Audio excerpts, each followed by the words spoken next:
Véronique Favre, bonjour. Tu es enseignante depuis une vingtaine d'années à Paris actuellement, dans un établissement qui est rue d'Orsel, dans le 18e, en petite section. Alors, première question, comment tu en es venue à intégrer le numérique dans tes pratiques pédagogiques? Au début, c'était un petit peu par hasard. C'était un appel de l'inspectrice de circonscription qui proposait un iPad par circonscription. Puis par curiosité, j'ai répondu oui par mail. Et puis j'étais la seule à répondre. Donc du coup, un iPad a débarqué dans ma classe.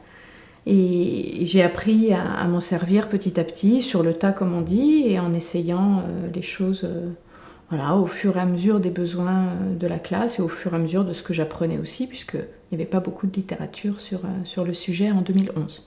Alors, quel projet numérique tu mènes en ce moment? En ce moment, là ce matin, nous avons commencé un livre numérique sonore avec Book Creator. Je reviendrai par ailleurs. Book Creator, d'accord, c'est le produit final, à partir des films que nous sommes allés voir au cinéma vendredi dernier. On a vu 6 courts-métrages, et pour que les enfants s'en rappellent, s'en souviennent, reconvoquent le vocabulaire, les histoires, la trame narrative, je fais des petites capsules. On a commencé ce matin par un court-métrage, on a commencé par une petite capsule avec Shadow Puppet, pardon.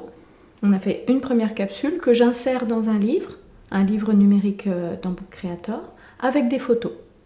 Et pour chaque court-métrage, on procédera de la même manière, des photos pour raviver la mémoire, reconvoquer les situations qui arrivent aux petits personnages, gros poids et petits points, oui, tout un programme. Et pour chaque court-métrage, voilà, on fera la même chose et on en a 6. Ça me permettra de le partager avec les familles, sur le blog ou par un lien par mail. Et ainsi, les enfants, les élèves pourront parler des films qu'ils ont vus avec leurs parents au cinéma, en famille. Tu as un peu commencé à le dire, mais pourquoi ce projet et dans ce projet, finalement, tes objectifs pédagogiques et didactiques principaux, c'est quoi? Le principal, c'est le langage oral. Mia, vas-y, tu laisses l'image. Vas-y, c'est là. Vas-y, le petit micro. Quand tu appuies sur le bouton rouge, tu parles tout de suite et bien fort.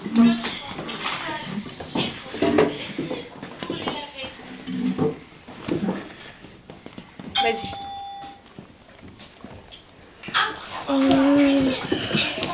Gros petit point, il est malade. Il a de la fièvre. Ouais, qu'est-ce qu'il a comme maladie? Il a soif. C'est d'enregistrer la voix des enfants qui racontent avec leurs mots, avec leur voix, avec leurs différences, puisque dans ma classe, comme dans toute classe, il y a des écarts considérables entre les enfants de langage. Il y a ceux qui vont dire un mot, mais moi ce mot il m'intéresse quand même, jusqu'à celui qui va faire une phrase très complexe, très élaborée, elle m'intéresse aussi. Mais du coup, je pense que ça va faire progresser tout le monde, de s'entendre, de voir valoriser la parole de chacun dans cette capsule, dans ce livre numérique sonore partagé avec leur famille. Comment tu as parlé de Book Creator, comment tu as trouvé cet outil? Comment tu l'as trouvé et pourquoi tu as choisi celui-là plutôt qu'un autre? Comment je l'ai trouvé au départ? Oui. Par hasard, un petit peu comme tout le reste. J'ai découvert les applications vraiment en fouillant le store, en fouillant l'Apple Store, l'iTunes Store, en découvrant les choses, puis en les testant, en me disant... Et puis là, je me suis dit, waouh, pépite de toutes les pépites. En fait, depuis 2011, je l'utilise, je fais des livres numériques sonores avec, et c'est resté le number one, le numéro 1 et l'essentiel. Mais là, on va un tout petit peu plus loin, puisqu'on fait... j'insère dans le Book Creator des petites vidéos qui sont faites avec une autre application, ce qu'on appelle App Smashing, mélanger les applications et de les faire se combiner pour enrichir encore le format.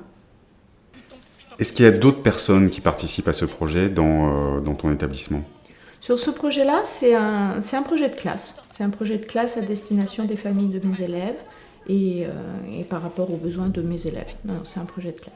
Est-ce que, quand même, pour conclure dans ce cas-là, puisque tu le mentionnes, tu peux dire un mot des parents et de ce qu'en disent les parents? Bien sûr.